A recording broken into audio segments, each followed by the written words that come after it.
Good evening to everybody. First of all, thank BW for inviting me. So, as I go through the list, I see some of them are founders and with varied experience and with lot of achievements. The winners list is impressive, and as Anurag very clearly articulated and informed that the process of BW awards is always transparent, may have to improve on certain aspects, like we can always improve, but it's always transparent. And the jury members, I must tell you, I have been jury in the CFO world, so I can tell you that the jury is absolutely unbiased.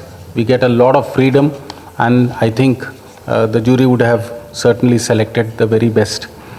Now, coming to this whole ecosystem of auto, you know that 4 crore people are employed in this sector, and it's a sector which contributes to 9% of India's GDP and about 7 to 8% of India's export.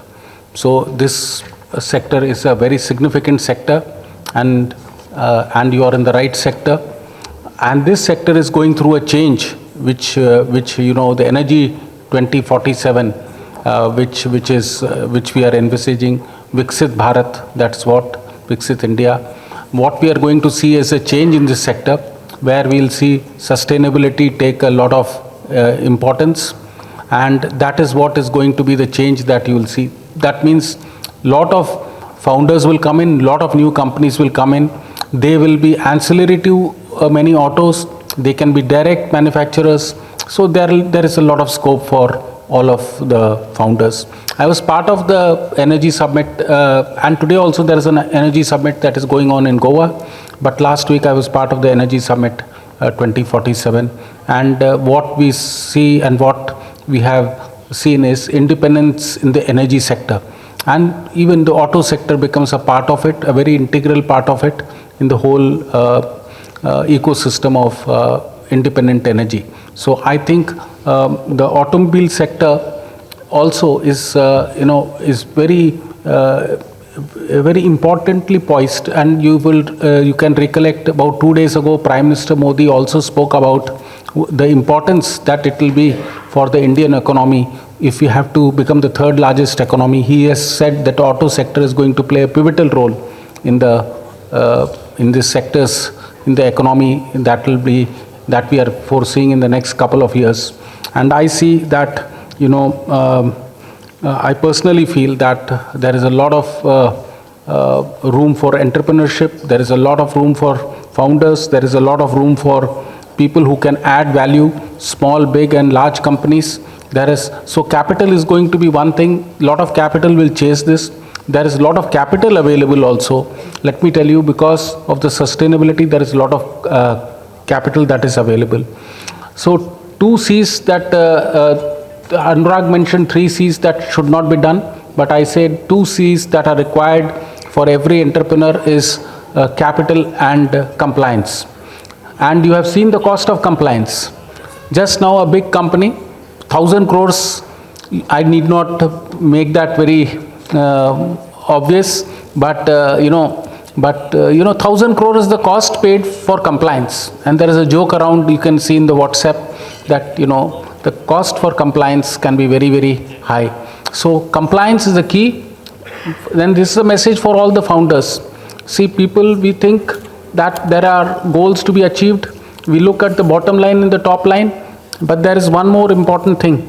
If you do not comply, so even in the auto sector, there are huge amount of compliances apart from statutory and financial compliance. There are a lot of compliances in technical terms. So I think what is important is compliance. Founders must be aware of what they want to do. Most founders must plan. I see who are successful amongst the founders, who plan the 5-year. When is the capital to be raised? When is the resource required? Who are you partnering with as a capital? Means who are you taking money from? So if you see, the type of capital that one gets is also equally important.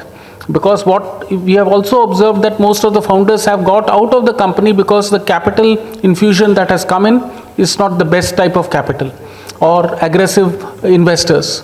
So I think it's any founder, any person in any sector, especially in a capex sector, that is auto sector, you require people with deep pockets who can plan the next few years together, the capital infusion, the cash burn that happens, the compliance that happens, and also at what time we need capital is very important. Plus the last and not the least, I would say the arrangement between partners. What is the blue book you have when we have multiple shareholders? When you are co-founders, I see there are a few co-founders too.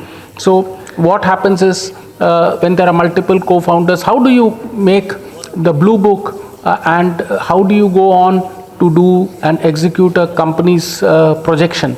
So everybody has the skill sets and importance, and I think amongst the founders also there should be clarity: who is going to raise capital, who is going to do the compliance, who is going to look after the marketing, who is going to bring business, who is going to look at production. So I think there are various aspects, and lack of clarity is what, if you look at another 30% of the companies have folded up because there is lack of clarity amongst the promoters. And you see, we have to be very careful while we choose our partners, but on the other hand, our co-founders and the founders must have a blue book of what they have to deliver. So this is all I have to say. I don't want to, you had a long day, I don't want to further emphasize on anything, but I wish all the winners the very best, and those who have been part of the journey, I wish them the very best. Thank you so much.